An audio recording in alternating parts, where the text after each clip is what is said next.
warahmatullahi wabarakatuh. Saya Suci Ramadhani dari kelas 11 BR1 akan mempresentasikan tugas bahasa Indonesia yaitu teks prosedur. Yang pertama, saya akan menjelaskan tentang pengertian, ciri-ciri, dan jenis-jenis teks prosedur. Yang pertama, pengertian teks prosedur. Teks prosedur merupakan jenis teks yang memberikan petunjuk langkah-langkah secara terperinci untuk melakukan suatu tindakan atau mencapai suatu tujuan. Yang kedua, ciri-ciri teks prosedur. Yang pertama, berisikan langkah-langkah. Yang kedua, disusun secara informatif. Yang ketiga, dijelaskan secara terperinci. Yang keempat, bersifat objektif. Yang kelima, menggunakan syarat atau pilihan. Yang keenam, kalimat jelas, logis, dan singkat. Yang ketiga, jenis-jenis teks prosedur.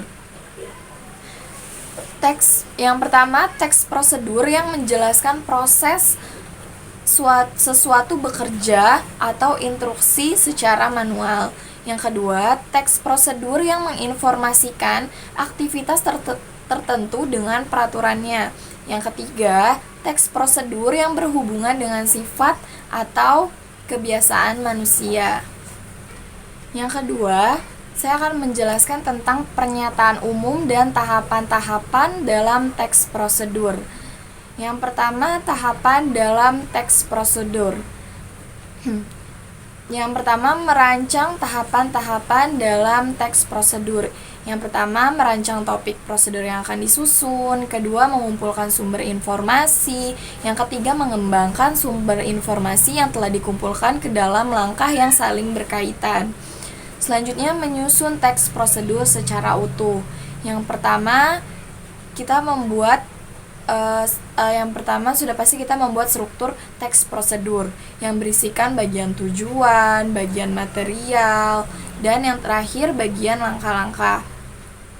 Yang kedua, kaidah teks prosedur yang berisikan ada penanda wacana, pengganti pronominal, ada konjungsi, dan juga kalimat imperatif, deklaratif, dan interrogatif.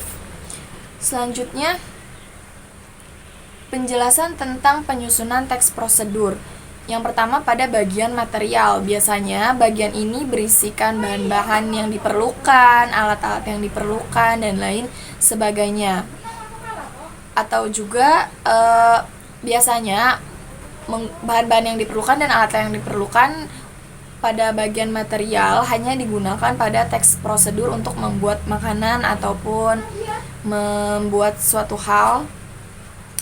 Selanjutnya, bagian langkah-langkah. Bagian langkah-langkah ini sudah pasti berisi langkah-langkah yang harus ditempuh untuk memperoleh hasil yang sesuai dengan tujuan teks prosedur.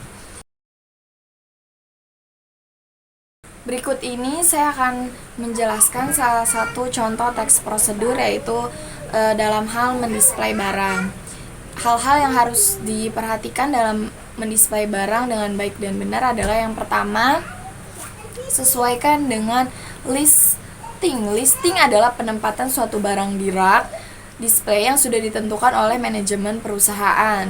Yang kedua, sesuaikan dengan FIFO.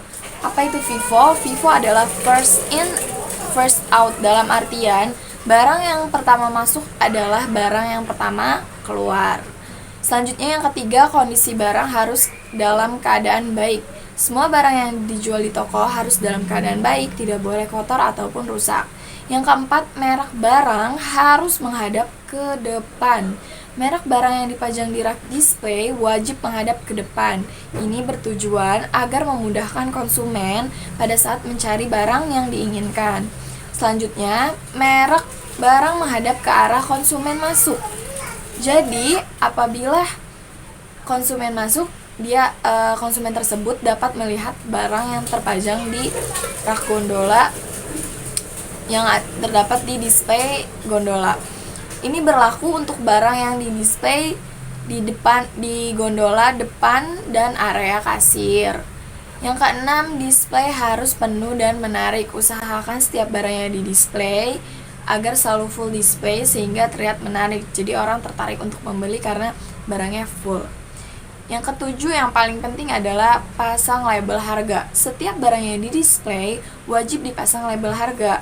Bedakan antara label harga yang sedang promosi dengan yang tidak promosi agar mudah diketahui oleh konsumen. Nah, seperti itu kurang lebih saat tata cara dalam mendisplay barang di supermarket ataupun di minimarket kecil. Dan yang paling penting yang terakhir adalah lorong harus rapi pada saat mendisplay.